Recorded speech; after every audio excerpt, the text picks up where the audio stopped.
Hello everyone, today will start the new subject management accounting.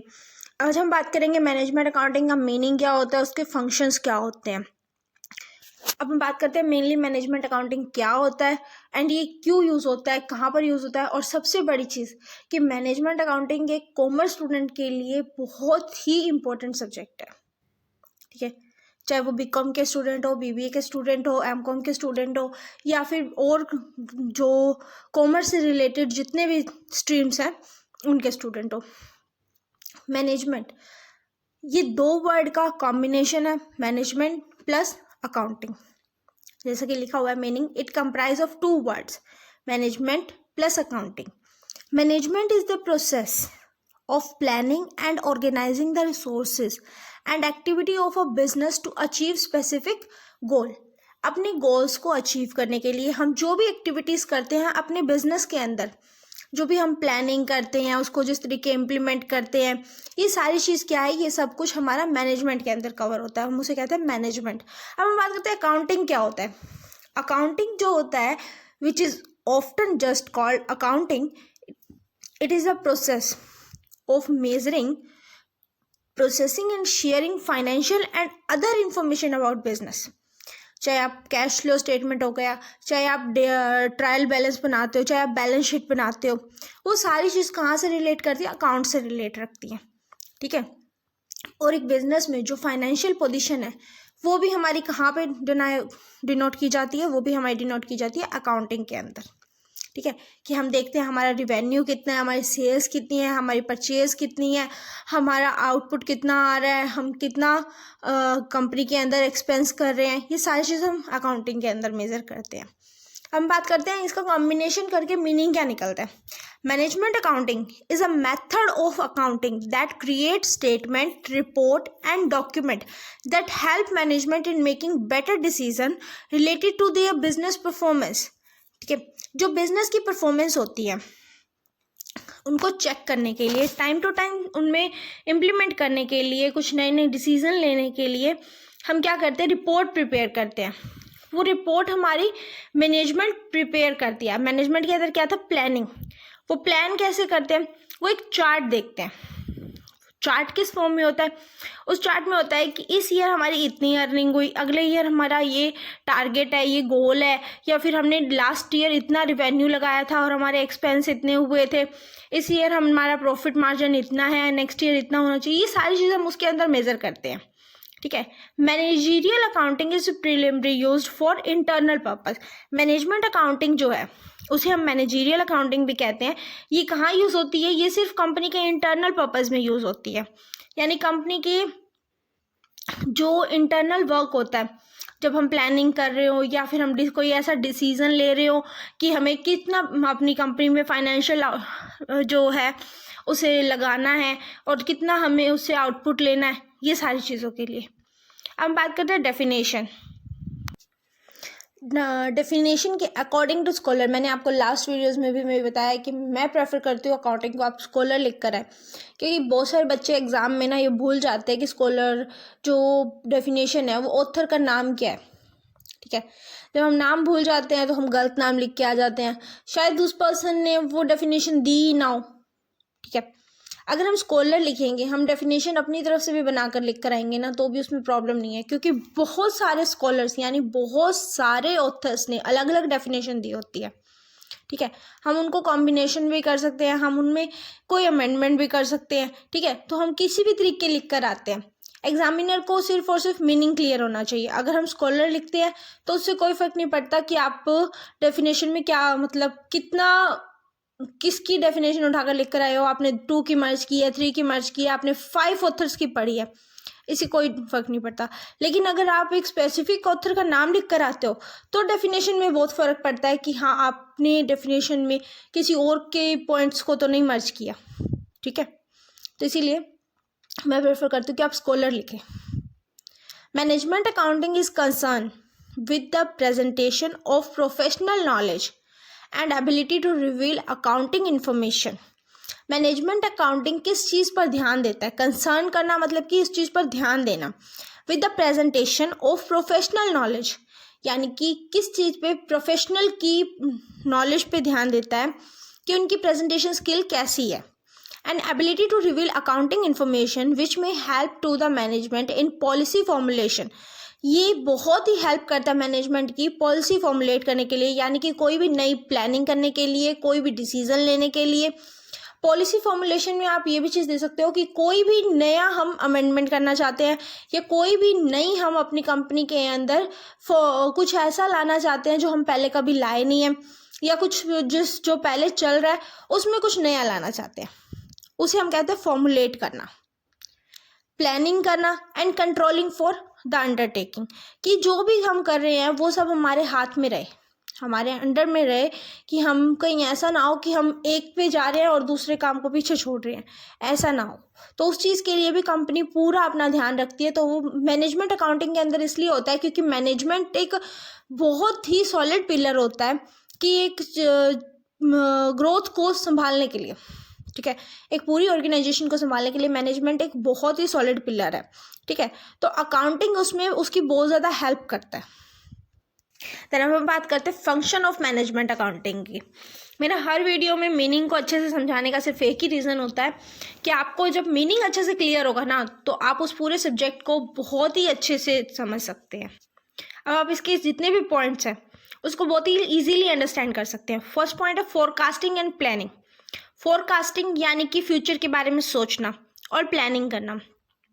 Management accounting is necessary to provide meaningful information and data for short-term and long-term planning and forecast for business operations। कि business में हम जो भी operation कर रहे हैं, जो भी एक्टिविटीज़ कर रहे हैं, वो शॉर्ट टर्म है, लॉन्ग टर्म है, उसके बारे में हमें देखना। अब फोरकास्टिंग में हम फ्यूचर के लिए क्या प्लानिंग कर रहे हैं, हम वो शॉर्ट टर्म के लिए कर रहे हैं या लॉन्ग टर्म के लिए कर रहे हैं, ठीक है। कोई भी नई पॉलिसी लाते हैं उससे पहले हम ये सोचते हैं कि ये हम पहले थोड़े टाइम के लिए सर्वाइव करते हैं, अगर चल जाती है तो हम इसे लॉन्ग टर्म के लिए कर देंगे। या कई ऐसी पॉलिसीज़ होती हैं जब हम इक्विपमेंट अगर परचेज़ कर रहे हैं, ठीक है, तो उसमें वो शॉर्ट टर्म वाला सीन रहता ही नहीं है, तो उसमें हम क्या करते हैं, उसमें हम लॉन्ग टर्म के लिए ही उसको परचेज़ करते हैं कि हमें पता है ना हमारा बिजनेस हमने लॉन्ग टर्म के लिए सर्वाइव करना है, तभी हम कोई मशीनरी लगाते हैं, ठीक है।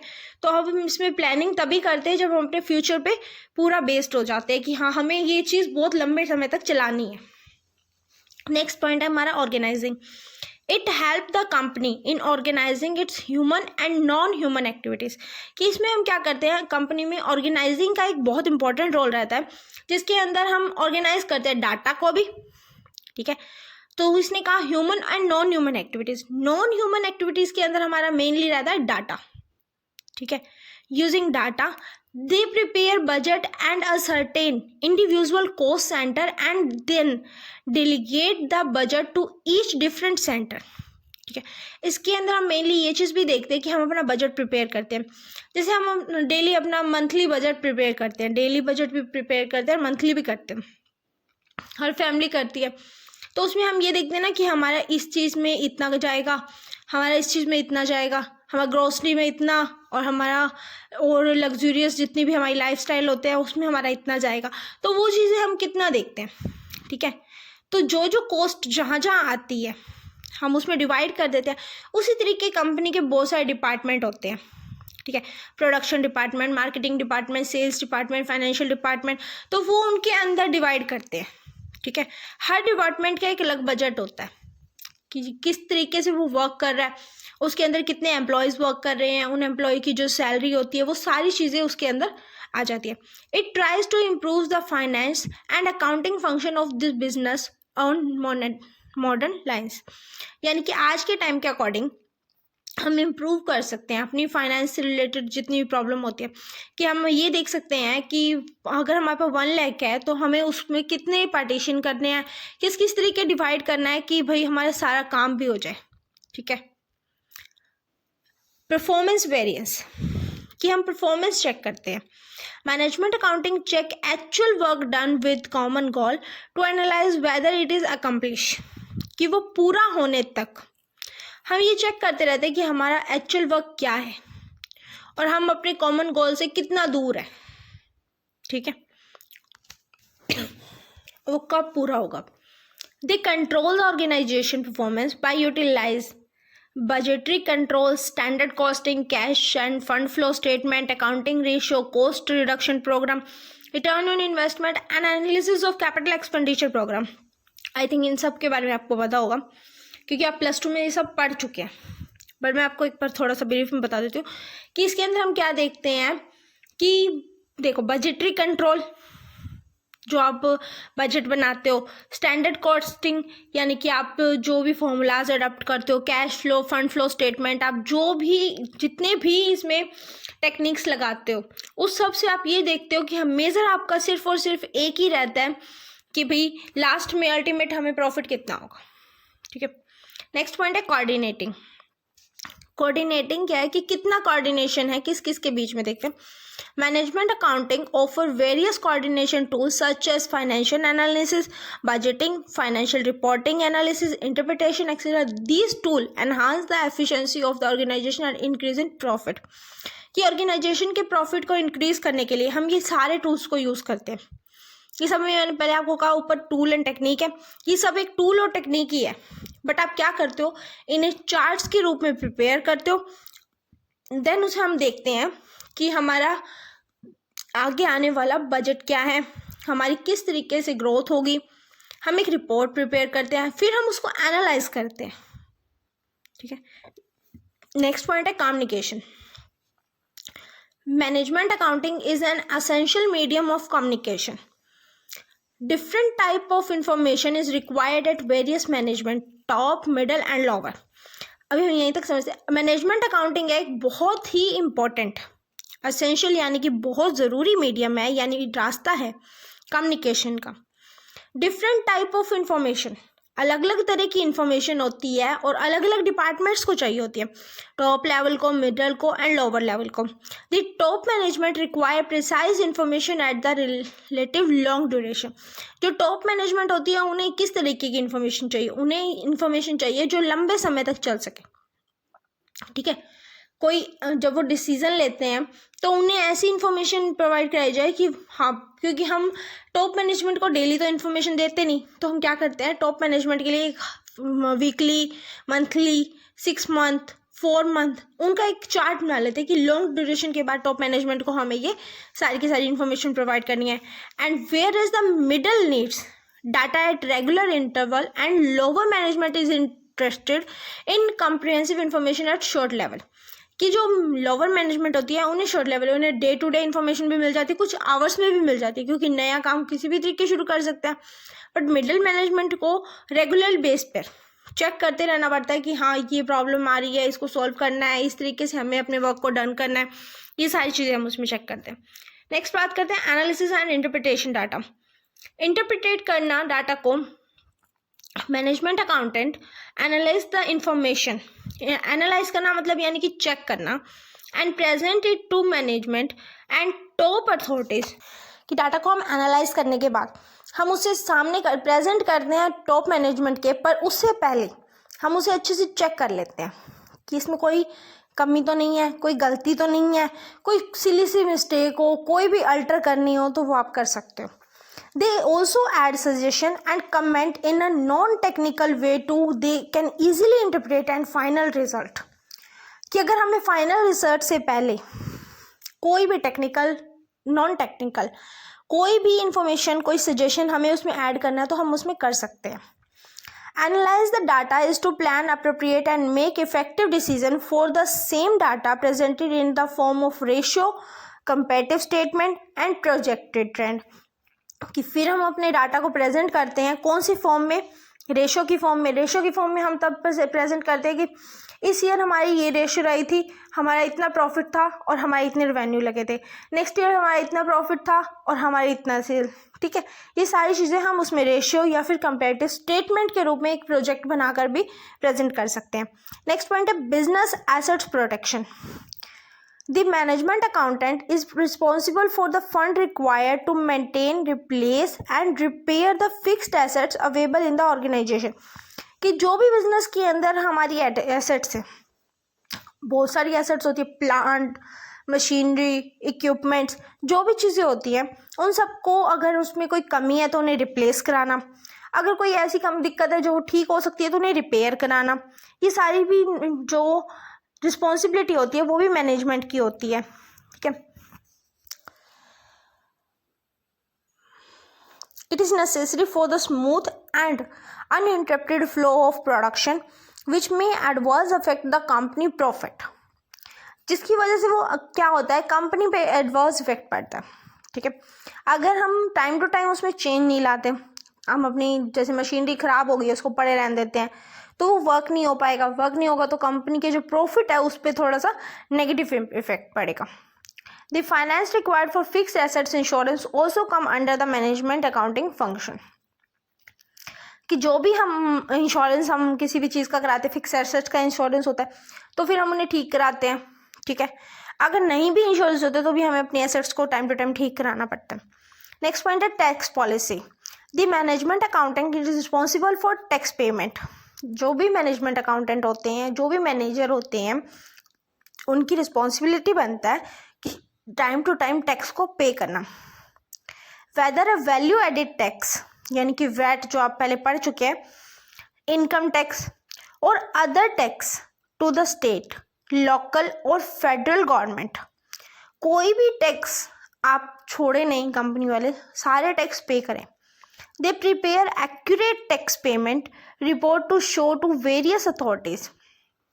जब आप सारे टैक्स पे कर देते हो तो आप एक लायबल अच्छी कंपनी के रूप में प्रेजेंट रहते हो, आपकी गुडविल अच्छी रहती है और गवर्नमेंट भी आपको सपोर्ट करती है अगर आपको कोई प्रॉब्लम आती है तो। Moreover maintain provision for taxation and make timely payment of tax as per income tax act to avoid penalty of tax. अगर आप टाइम पे पेमेंट करते हो तो आपको जो पेनल्टी लगती है वो नहीं लगेगी। नेक्स्ट लास्ट पॉइंट है डिसीजन मेकिंग।